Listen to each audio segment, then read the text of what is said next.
जाइए। कल जो बातें हुई थी उस बातों को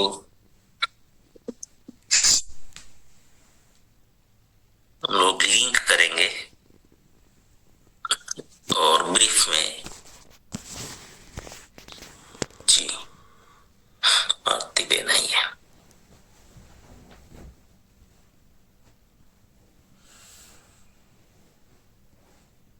धन्यवाद जयादेव, नमस्कार।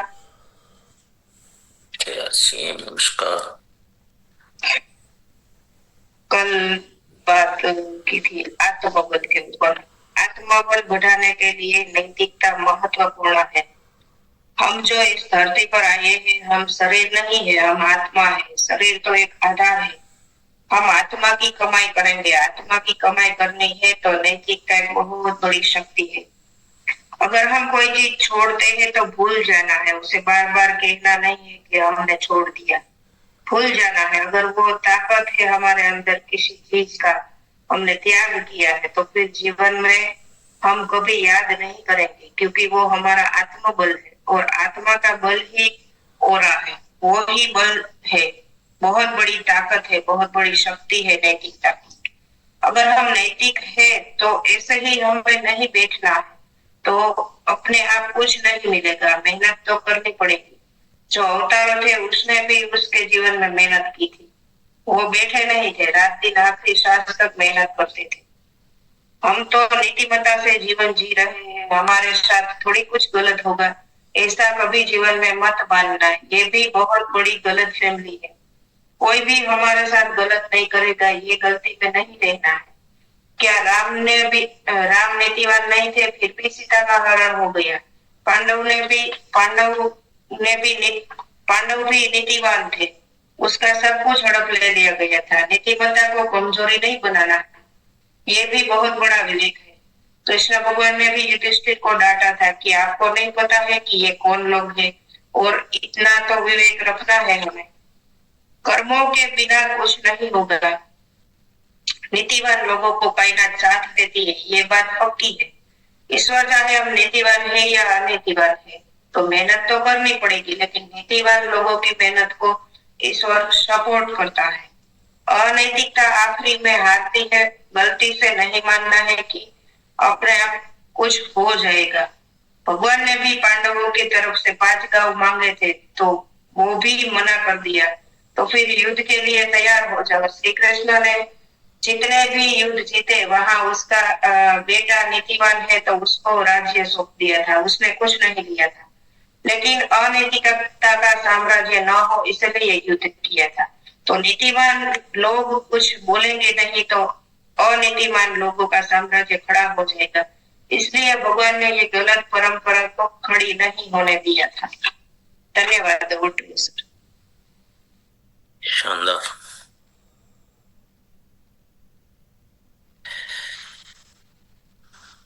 आरती बेन, बहुत बहुत धन्यवाद आपका।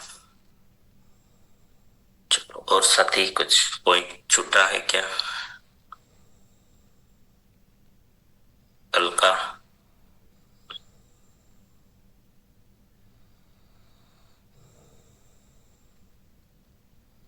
किरण बेन,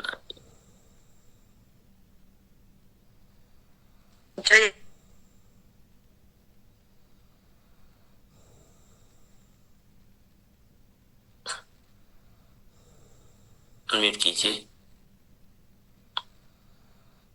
अभी मैं यहाँ से कर रहा हूँ मानिक जी, आप डबल करेंगे तो वो नहीं हो पाएंगे जी। जय आसिया। जय आसिया। ईश्वर नीतिवान हो या अनीतिवान, मेहनत तो मांगता है। स्वयं भगवान सामने चलकर आता है, ये मत समझना। सामने चलकर आता है। अनैतिकता आखिर में हारती है, ये मत समझना कि अपने आप होगा। धीरे ही सही पर नैतिकता से मिलेगा। उसे टिके रहना पड़ेगा, समय लगेगा। नैतिकता के आधार पर हमें टिके रहना है। जिसको इस चीजों में इंटरेस्ट है वो सब इसे आगे बढ़ाए, चर्चा करे। आपने कहा था दुनिया में आपको बड़ा हासिल करना है तो छोटी छोटी चीजों को इग्नोर कर देना है। जीवन में क्या करने आए हो वो करो। जीवन में जितना बड़ा काम करोगे उतनी बड़ी चैलेंज आएगी। Thank you sir. जी बहुत बहुत धन्यवाद।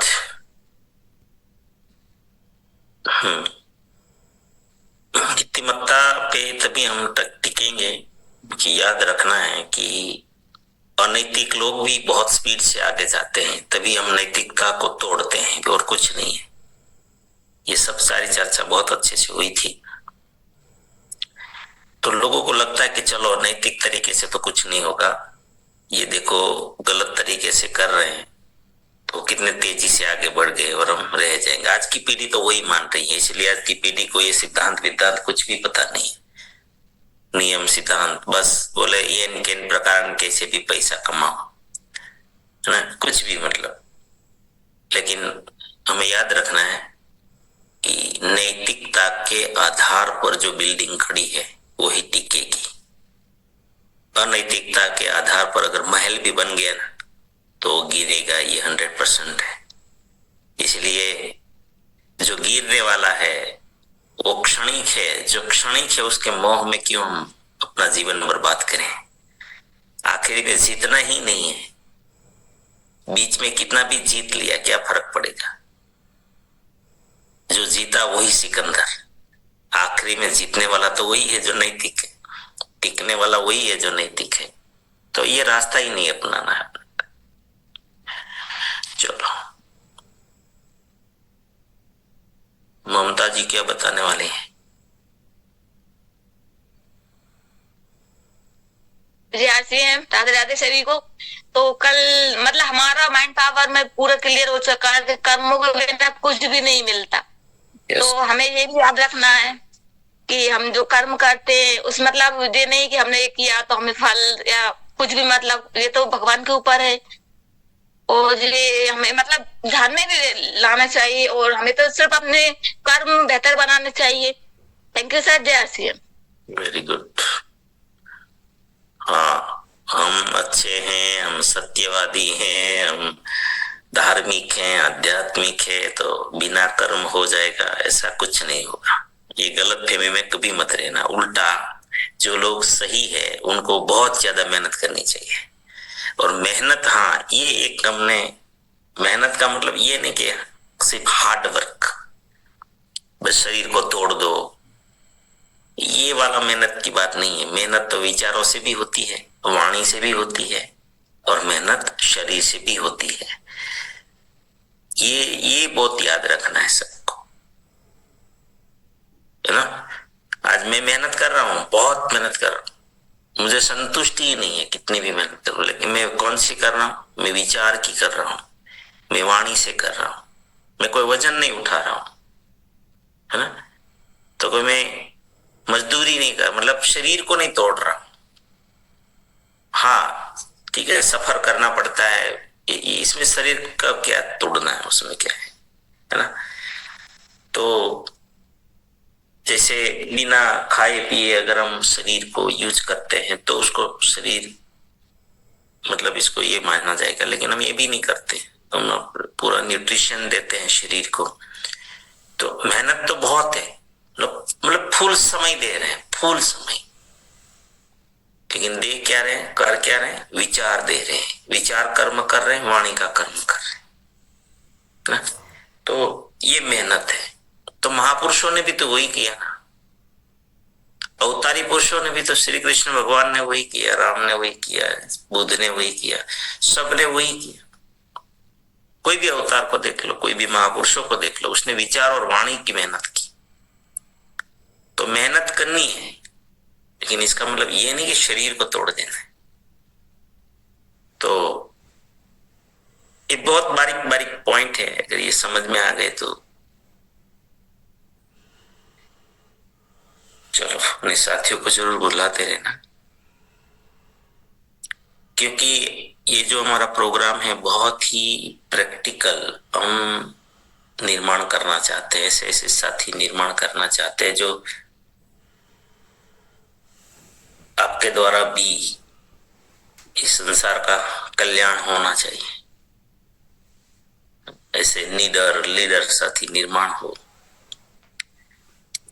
ऐसी ये प्रोग्राम का मकसद है। आप बोले, आगे आए और आप खुद हजारों लोगों को प्रेरणा दे। चलो, आज का जो सब्जेक्ट है, अभी हमने जो विश्वास, चलो मैं आप ही को पूछूंगा, अष्टगुण किनको याद है? RCM के अष्टगुण।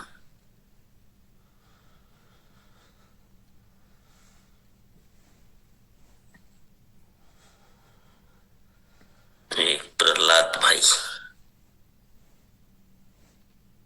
जी धन्यवाद सर। विश्वास, एकता, जिम्मेदारी, नैतिकता, व्यसन मुक्ति, निरंकारिता, सकारात्मक सोच और राष्ट्र प्रेम। Thank you sir. Very good. चलो और पक्का करेंगे ना। डिम्पल बेन। Thank you. नमस्कार जय RCM सर। विश्वास, एकता, जिम्मेदारी, नैतिकता, व्यसन मुक्ति, निरहंकारिता, सकारात्मक सोच और राष्ट्र प्रेम। Yes, very good, very good. Dilar Prasad ji. नमस्कार। नमस्कार। विश्वास, एकता, जिम्मेदारी, नैतिकता, व्यसन मुक्ति, सकारात्मक सोच, निरंकारिता, राष्ट्र प्रेम। Very good. चलो एक आगे पीछे हुआ, लेकिन बहुत शानदार। जी जी, रमणीक भाई। जी नमस्कार सर। नमस्कार। एकता, जिम्मेदारी, नैतिकता, व्यसन मुक्ति, निरहंकारिता, सकारात्मक नजरिया और राष्ट्र प्रेम। नमस्कार सर। चलो, बाकी तो सीनियर साथी हैं।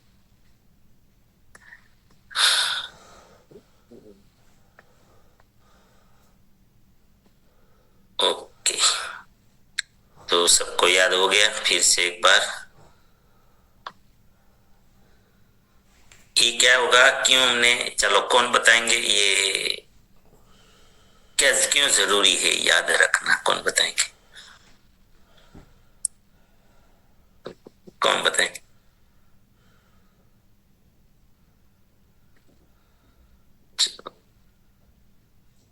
जी आरती बेन। ये अष्टगुण है, वो हमारी कंपनी का मूल उद्देश्य है और हमारा वो संस्कार है जो दूसरी कंपनी से हमें जुड़ा करता है, और हमें ये फील्ड में बताना है। इसलिए हम दूसरी कंपनी से अलग पड़ते हैं कि हम सेवा के भाव से ये काम करते हैं, सिर्फ कमाने वाला नहीं। हम एक मनुष्य की तरह हमें काम करना है, तो ये अष्टगुण जरूरी है। धन्यवाद। धन्यवाद। एक सुधार करेंगे, कंपनी नहीं बोलेंगे, हमारी कंपनी नहीं, हमारा अभियान बोलेंगे। कंपनी एक जहां जरूरी है तो बोलेंगे, लेकिन जनरली हम अभियान बोलेंगे। बाकी सब कंपनी है, हमारा अभियान है। और चलो एक साथी को और ले लेते हैं, जितेंद्र भाई। जय RCM सर। जय। इस अभियान को हमें आगे ले जाने के लिए जो हम बातचीत कर रहे हैं वो हमारे जीवन में भी उतारना होगा, और नए साथियों को हमें ज्यादा हमारे RCM के अभियान में जो जुड़ने के लिए प्रेरित करता है तो वो हमारे में उतरेगा। सर ने तो बता दिया, TC सर ने। और जीवन में कुछ हम जो भीड़ का हिस्सा है उससे अलग हो जाने के लिए, हमारी पहचान के लिए बहुत जरूरी है सर। जय RCM। यस, बहुत ही शानदार जवाब है। चलो, हम क्यों सीखना चाहते हैं? तो इनको आत्मसात कर लेंगे हम, तो सबसे पहले मैं आपको ये कहूंगा कि जो मैंने जीवन में जिस तरीके से अपने आप में डेवलपमेंट किया, मैं क्या करता हूं, पहले बोल देता हूं, तो बोलने के बाद क्या पालन करना पड़ता है ना। तो सबसे ज्यादा बदलाव आता है ऐसे। ज्यादातर लोग ऐसा सोचते हैं कि पहले बदलो बाद में बोलो, तो ये जीवन और कई जन्म निकल जाएंगे, ये संभव नहीं है। क्योंकि इंसान को सामाजिक सभ्यताएं, मर्यादाएं बदलाव करती है इंसान में, आदतों को। तो जो मैं अगर स्टेज से बोल रहा हूं कि मुझे व्यसन नहीं करना चाहिए, तो फिर मैं कर सकूंगा क्या? तो कोई मुझे पकड़ ले गए ना, तुरंत में मुंह पे बोल देंगे, बड़ी बड़ी फेंक रहे हो। तो पहले बोलने लग जाओ, ऐसा करना चाहिए, ऐसा रहना चाहिए, और फिर जीवन बदलेगा, फास्ट बदलेगा। तो जब आप फील्ड में जाते हो, समाज में जाते हो, और ये गुण जो अगर आप बार बार बोलेंगे, जिक्र करेंगे कि हमारी संस्था में, हमारे अभियान में ये बातें हैं, विश्वास, एकता, जिम्मेदारी, तो दो चीज होगी। एक मुझ में आएगा, वो सबसे बड़ा फायदा तो ये होगा कि खुद का जीवन में आएगा बोलने से। और दूसरा, क्योंकि सबकॉन्शियस माइंड को आप बार बार ये शब्द देंगे, फिर वो आपके संस्कार बन जाएंगे। दूसरा बदलाव और दूसरा फायदा क्या होगा, हमारे अभियान की इमेज, जैसे आरती बहन ने बताया था, हमारे अभियान की इमेज जो है वो हम दुनिया से हम अलग कर पाएंगे। क्योंकि देखो, हमारा मॉडल तो नेटवर्क मार्केटिंग का है, डायरेक्ट सेलिंग का है। ऐसे तो हजारों कंपनियां होगी, तो अलग कैसे करोगे? प्राणगीत, TCG, ये गुरुकुल, ये अष्टगुण, बहुत सारी ऐसी चीजें हैं जो हमारे अभियान को बिल्कुल अलग करती है। बाकी सब व्यापार है, यहां सिर्फ व्यापार नहीं है, व्यापार साइड है, लेकिन यहां पर भौतिक, मानसिक, सामाजिक और आध्यात्मिक, ये सारे डेवलपमेंट एक साथ है। या आत्मा की बातें होती है। बिजनेस में आत्मा की बात कहां होती है क्या? यहाँ आत्मा की बातें होती है। आप कौन हो? इस बार हम एकेडमी में गए तो TCG ने सीधा सवाल पूछा, आप शरीर है या आत्मा है? कौन बिजनेसमैन ये बात करेगा? आप शरीर है या आत्मा है? और आप आए क्यों हो? कि भौतिक कमाई करने के लिए आए हो या आत्मा की कमाई करने के लिए आए हो? ऐसा कौन बिजनेसमैन पूछेगा? बिजनेसमैन तो वो ट्रेनिंग देगा कि आप स्वार्थी बनो। क्योंकि मैंने भी बहुत ट्रेनिंग ली है, इवन माइंड पावर की ट्रेनिंग भी ली है, तो भी अपनी कमाई के लिए वहां सिखाया जाता है कि माइंड पावर सीख के कमाई करो। सोचो आप, हर जगह स्वार्थ स्वार्थ स्वार्थ स्वार्थ स्वार्थ और स्वार्थ ही सिखाया जाता है। आत्मा का कल्याण कहीं पे नहीं सिखाया जाता। और जो हम करने आए हैं उनको भुला दिया जाता है। बोले ये सब बातें छोड़ो, बस पैसा कमाओ। नीति तोड़ो, नीति छोड़ो, विश्वास तोड़ो, विश्वास छोड़ो, नैतिकता तोड़ो, नैतिकता छोड़ो, व्यसन करो, करवाओ, कुछ भी करो, बिजनेसमैन थोड़ी बोलता है सिगरेट मत पियो, उल्टा रूम बना देता है इसमें जाके पियो। स्पेशल स्मोकिंग रूम बनता है वहां पर।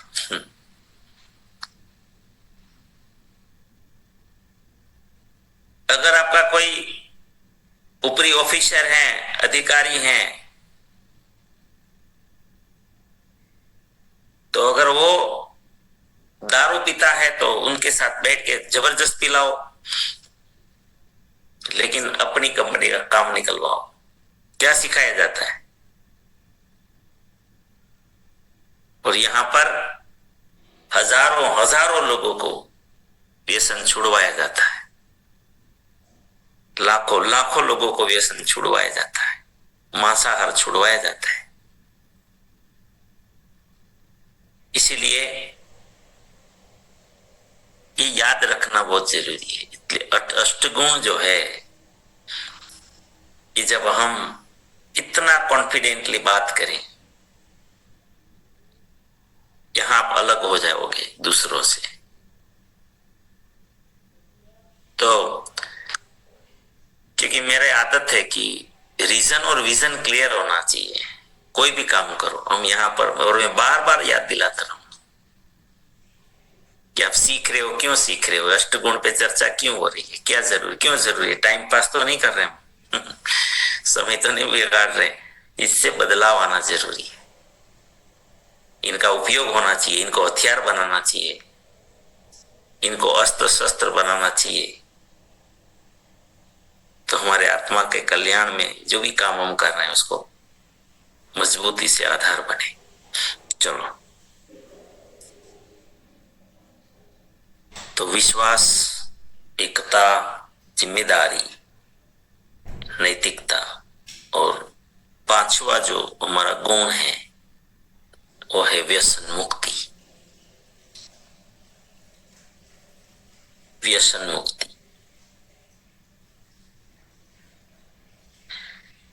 तो आप सभी को इतना पुण्य करना चाहिए कि कम से कम प्रण लेना चाहिए कि महीने में एक आध दो साथी को नशा मुक्त, व्यसन मुक्त करवाएं। क्योंकि आप सब जो यहाँ आ रहे हैं वो सामान्य आत्मा नहीं है। जो लोग जी रहे हैं, खाली जी रहे हैं, इसमें से आप नहीं। क्योंकि 5:30 बजे उठने वाले लोग और स्पेशल एक सब्जेक्ट के लिए उठने वाले लोग सामान्य नहीं होते। अब विशेष आत्माएं हैं।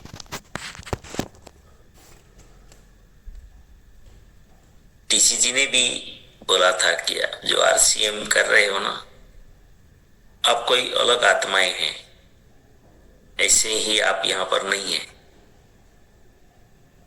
क्योंकि मुझे भी बहुत बार सवाल हुआ कि मैं कोई भी कंपनी नहीं पकड़ा, दुनिया भर की कंपनी, और हमारा तो ज्ञान भी नहीं था कि नेटवर्किंग क्या होता है, ये कुछ भी। तुमने आरसीएम से आकर्षण क्यों हुआ, आरसीएम में ही क्यों आए, ऐसी घटना क्यों बनी, ऐसी ही क्यों बनी, मैं ये सवाल मुझे भी हो रहा है। तो जब ये टीसीजी को समझे, जाने, इस अभियान को जाना, तो पता चला कि ये जरूर हम कोई अलग आत्माएं थी। तो संसार का तो सिद्धांत क्या है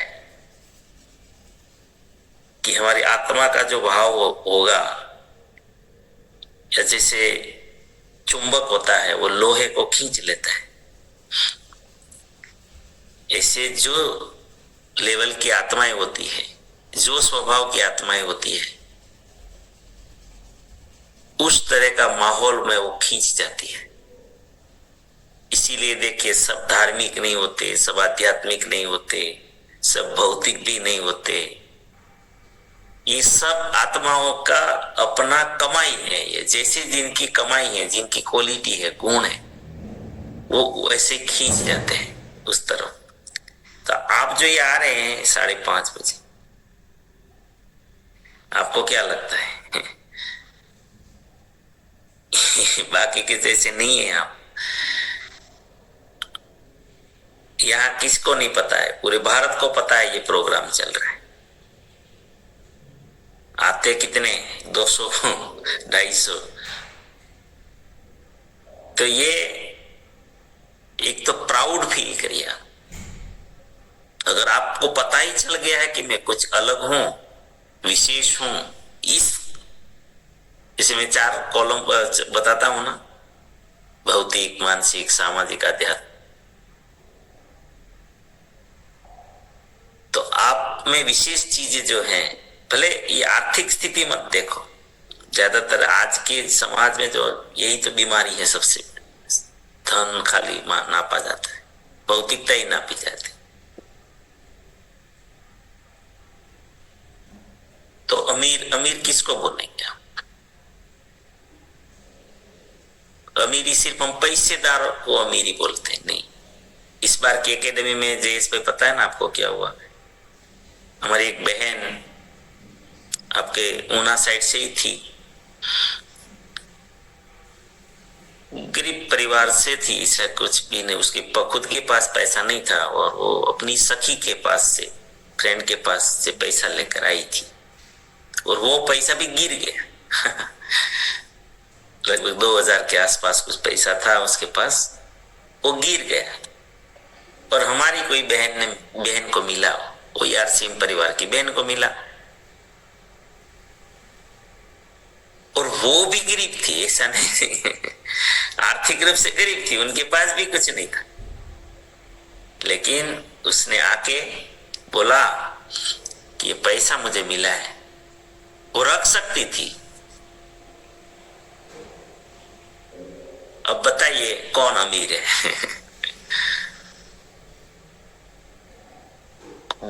एकदम घातकी बनकर गरीबों को भी शोषण कर रहे हैं, वो अमीर है?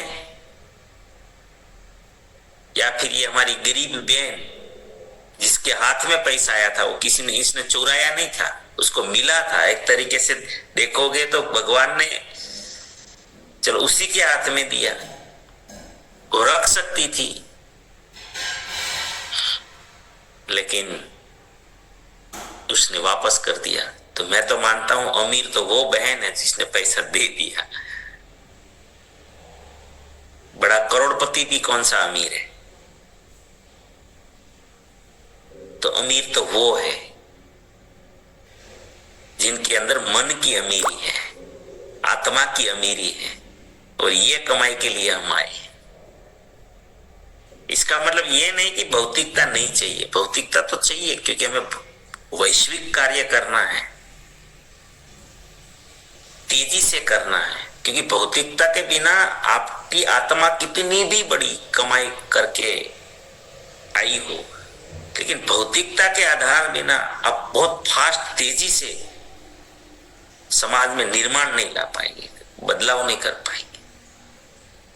मैं हूं भाई, रात दिन घूम सकता हूं, रात दिन मेहनत कर पाता हूं, उनका एक ही कारण है कि मेरे पास सुविधाएं हैं।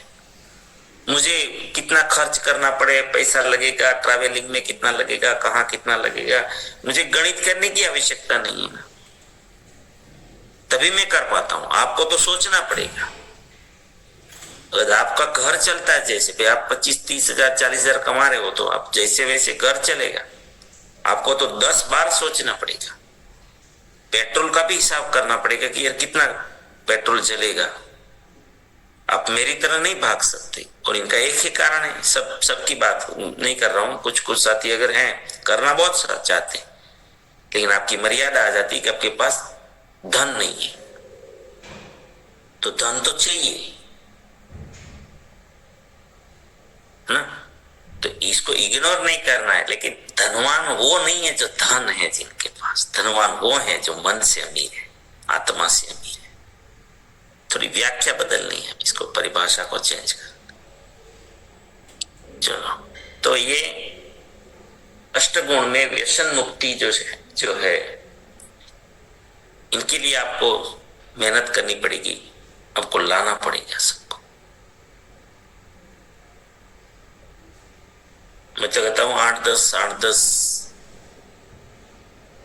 साथी को आप मेहनत करो, अब हो विशेष, इतना पवित्र भाव से मेहनत करो। आप तो समझ गए हो ये सब रोज अभ्यास कर करके,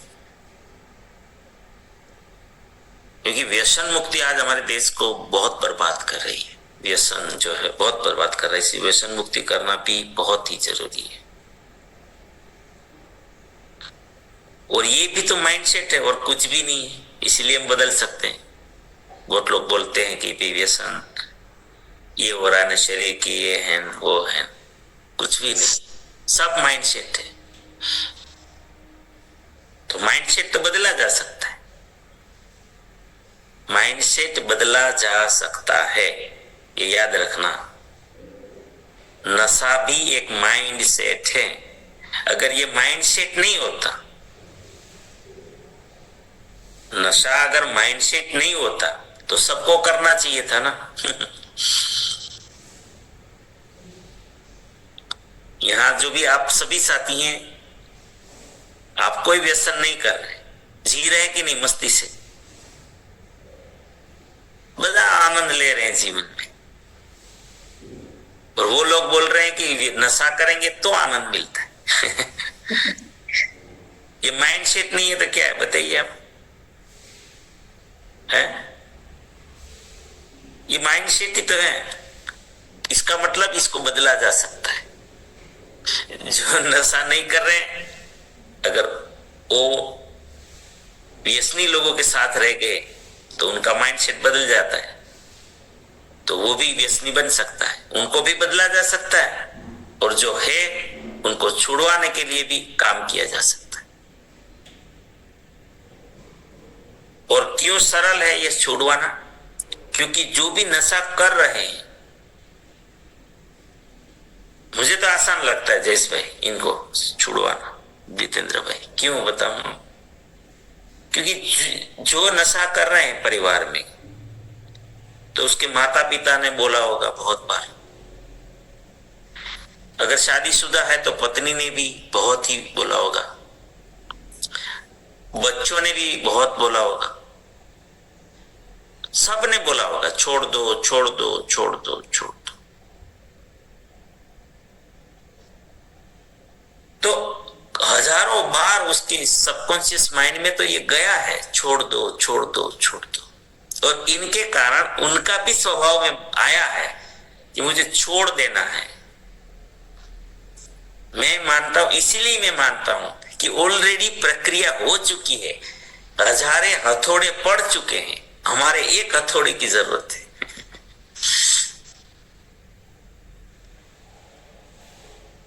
लेकिन छोड़ दो छोड़ दो छोड़ दो ऐसा नहीं बोलना है। जो दुनिया ने जो बोला है ना, ऐसा हथौड़ा नहीं मारना है, हमें कुछ अलग तरह का हथौड़ा मारना है। सामान्य हथौड़े मारते रहोगे तो नहीं छूटेगा, हमें अलग तरह का हथौड़ा मारना है, हमें उसको गले लगाना है। लोग ज्यादातर व्यसनी लोगों को नफरत करते हैं, हमें नफरत नहीं करनी, नफरत नहीं करनी, उसको अपना बनाना है। उनको प्रेम की जरूरत होती है, क्योंकि व्यसन के कारण खास करके दारू पीने वाले लोगों को बहुत नफरत मिलती है, घर से भी मिलती है, समाज से भी मिलती है।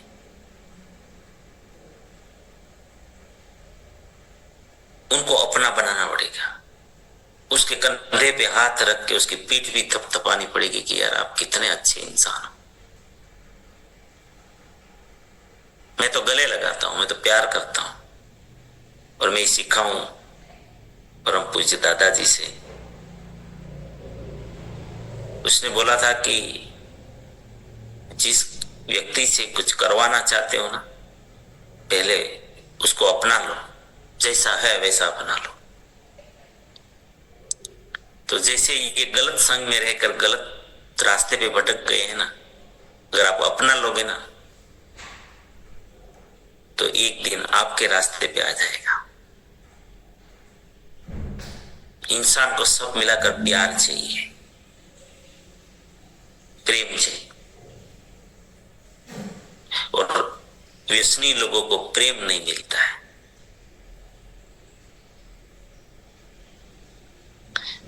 प्यार में इंसान कुछ भी कर गुजरता है,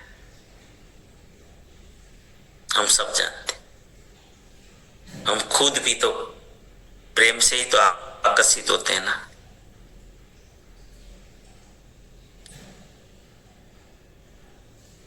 एक समान विचार वाले लोगों का ही तो ग्रुप बनता है। देखो, आपका फ्रेंड सर्कल कौन होगा? जो आप एक दूसरे को प्यार करते हो।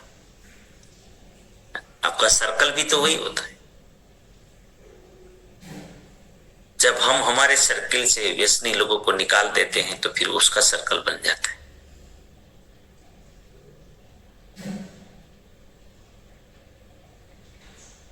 पूरे समाज में यही उल्टा होता जा रहा है। उसको डांटते हैं, उसको अपमानित करते हैं बार बार। ये नहीं करना है। थोड़ा अबे तरीका अपना सीख देखना होगा। कोई उसको बोलो भले दुनिया आपको नफरत करे, मैं नहीं करता।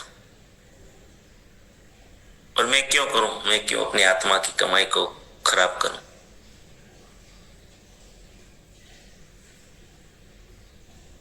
मेरे पास लोग आते हैं जितेंद्र भाई, बहुत ही, जैसे खास करके महिलाओं को बहुत कंप्लेन रहती है, क्योंकि महिलाओं को पता अपनी जिंदगी बर्बाद होती है। और जब मेरे साथ मिलाते हैं, बोले सर इनको कुछ बोलो ना, ये बहुत वैसा ये करते हैं वो करते हैं। तो मैं कभी वो बहन की साइड नहीं बोलता हूं। मेरा हमेशा नियम है ये। मैं वो व्यक्ति के साइड बोलता हूं जिनकी कंप्लेन कर रहे हैं। मैं बोलता हूं ये बहुत अच्छे इंसान है, इनका चेहरा बता रहा है कि ये लीडर है, इनमें बहुत ताकत है। लेकिन कोई ऐसा संग के कारण इनका जीवन में ये आया है, तो हमारे संग में रहेंगे ना, ये बदल भी जाएंगे। और फिर वो पता नहीं उसके अंदर हमारे प्रति एक अलग सी भावना, क्योंकि आज तक उसने किसी ने दो शब्द बोले ही नहीं अच्छे उनके लिए। मैंने इसे हजारों लोगों का नशा छुड़वाया है, लेकिन मैंने इमोशनली छुड़वाया है। मैं कभी पैसों का गणित भी नहीं बताया कि आप रोज का इतना पैसा आपका जाता है, इस पैसे से तो इतना हो जाता है, आपका इतना हो जाता है, आज तक इतने लाखों बर्बाद कर दिए। ये मैं नहीं बताता हूं। मैं तो उनकी जिम्मेदारी समझाता हूं। भाई देखो, अगर आपको कुछ हो गया ना, आप एक जिम्मेदार व्यक्ति है घर में। अगर नशे के कारण, व्यसन के कारण, आज 25-30% कैंसर जो होते हैं वो नशे के कारण होते हैं। तो मैं उसको वो बोलता हूं कि भाई आपको कुछ हो गया ना,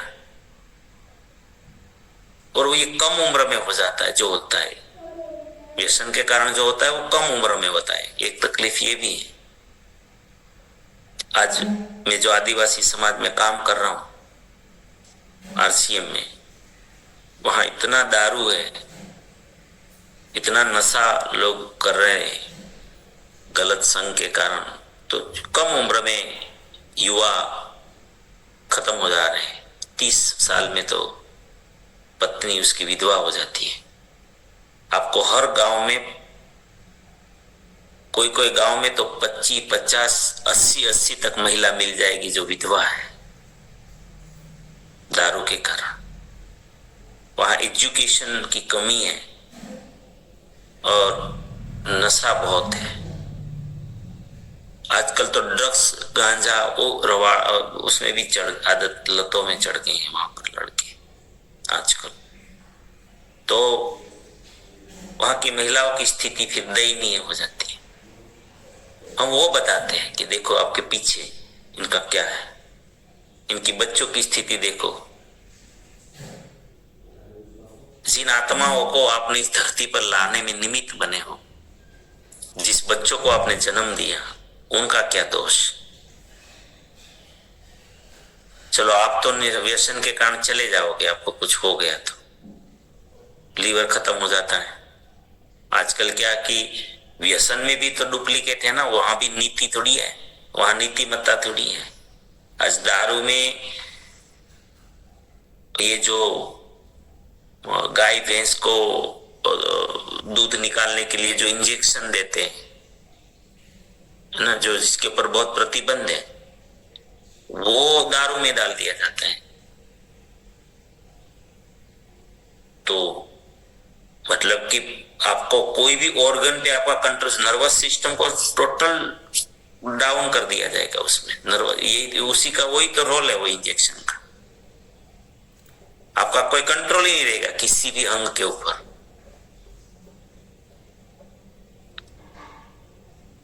तो उसको आप देखोगे कि जो दारू पी लेता है कोई ऐसा दारू जिसमें वो डाला गया है, तो उसका मतलब यूरिन पे भी कंट्रोल नहीं रहेगा, किसी चीज पे कंट्रोल नहीं रहेगा, क्योंकि यही तो कारण है। तो वो लीवर बहुत डैमेज हो जाता है उनका।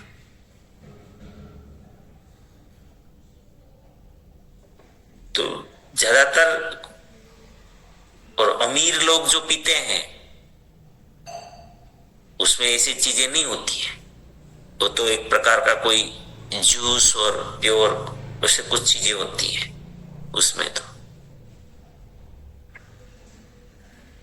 और उसकी एक मर्यादा होती है वो लोगों की। तो उनमें और इसमें बहुत फर्क है, गरीबों के दारू में या अमीरों जो पीते हैं उनका खाना पीना उस तरह का है, इनका खाने पीने में भी कुछ नहीं है कि वो बॉडी को कवर करें। समय हो चुका है जी धन्यवाद। तो कल से आप सभी को मैं रिक्वेस्ट करता हूं कि ऐसे साथियों को बिठाएं यहाँ पर, कि हम कोशिश करेंगे एक अच्छे से, है ना। चलो बहुत बहुत धन्यवाद।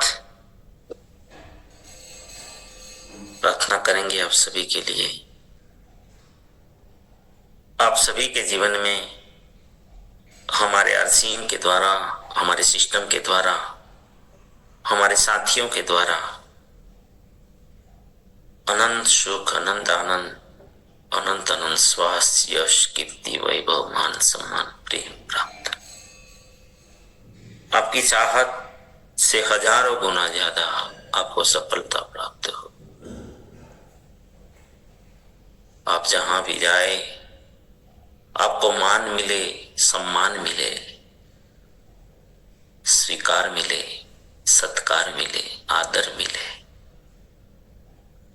प्यार मिले। आपकी अच्छी और सही बातों को सबको स्वीकार करें। आज का दिन आज तक की जिंदगी का सर्वश्रेष्ठ और शुभ दिन हो, मंगलमय दिन हो, आनंद ही आनंद हो, प्रसन्नता का दिन हो, खुशियों का दिन। आज आपको जो मिलेंगे उनका भी कल्याण हो, कल्याण हो, कल्याण हो। मेरी इस प्रार्थना को जरूर स्वीकार करना, और हम सब मिलकर प्रार्थना करेंगे कि मेरी दुनिया में सब कुछ सब कुछ सब कुछ सब कुछ सर्वश्रेष्ठ और कल्याणकारी हो रहा है। Day by day in every way I am getting better and better and better. मैं प्रत्येक को प्यार करता हूँ, बिना शर्त माफ करता हूँ। जाने अनजाने कोई गलती हुई हो तो माफी मांगता हूँ। मुझे किसी से कोई शिकायत नहीं है और किसी को भी मुझसे कोई शिकायत ना हो ना रहे। सबका धन्यवाद, सबका धन्यवाद।